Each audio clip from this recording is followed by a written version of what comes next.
Hey everyone, this is Jody from Joderson Art, and today we're going to be working on an autumn drizzle, swipe, and spin. So here's just a little preview of the painting and the way it came out. Of course, you know, my iPhone does not translate the shimmer that I got from some of the metallics that I used today. So let's get started. Today we're working on an 8x8 inch round. And I'm using the Colorplace by Walmart Satin White.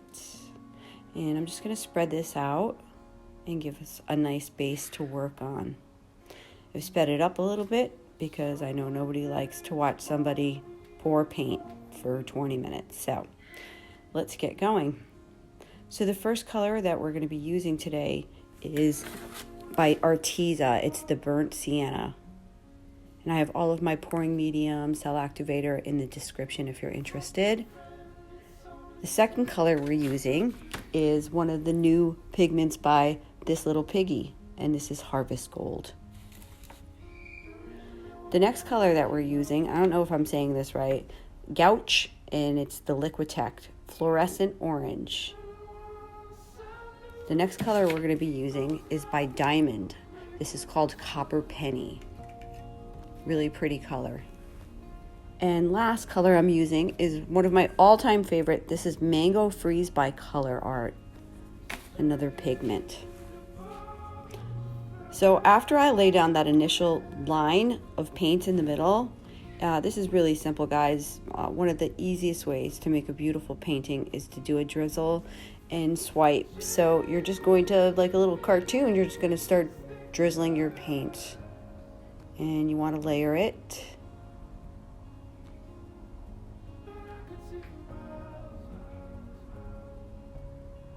And I really like this method because it allows people who sometimes can't do a bloom because they can't get the blow or just can't ace it. This gives them an opportunity to get some really beautiful cells as well without the strict bloom technique.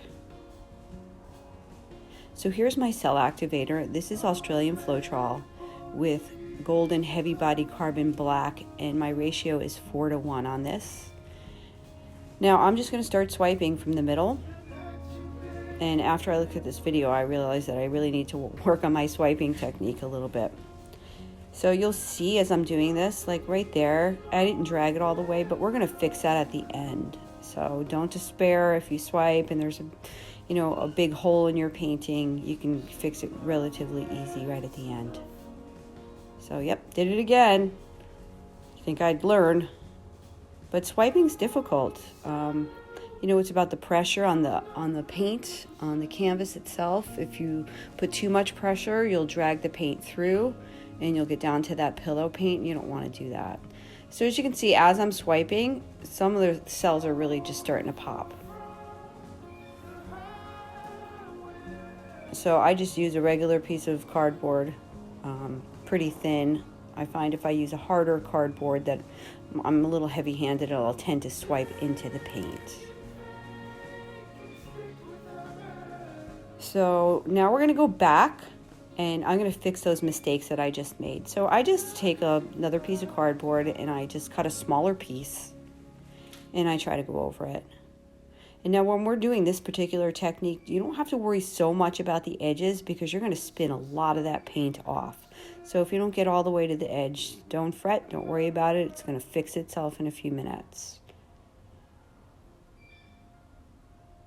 So I'm just going around, finishing up, fixing it up, and I decided that I was going to wreck this. And you'll see I'm going to get out a little...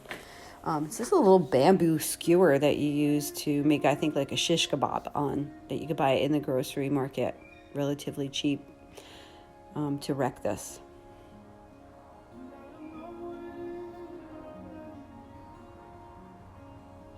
So here we go, almost done with that. And here's my little skewer. And this is where the artist touch comes in. There's no rhyme or reason to this. You just look at your painting and wherever your stick goes, just let it go with you. I like to take some of the black and drag it through that's in the middle of the painting because we're swiping from the middle, just to break it up a little bit. And I try not to over wreck it because I've done that before too. I'm really sorry about this glare. I know now to keep the garage door open when I'm doing this from now on. So we're just going to spin this. And I'm a slow spinner because I like to see where there's paint, where the paint is going on my canvas. And as you see, it's really starting to open up those cells, really distributing nicely. So here we go. I'm done. I'm not going to overspin it. The sides are pretty. And this really did come out very nice. So here you go, guys. If you like my video, please like and subscribe. Have a great day.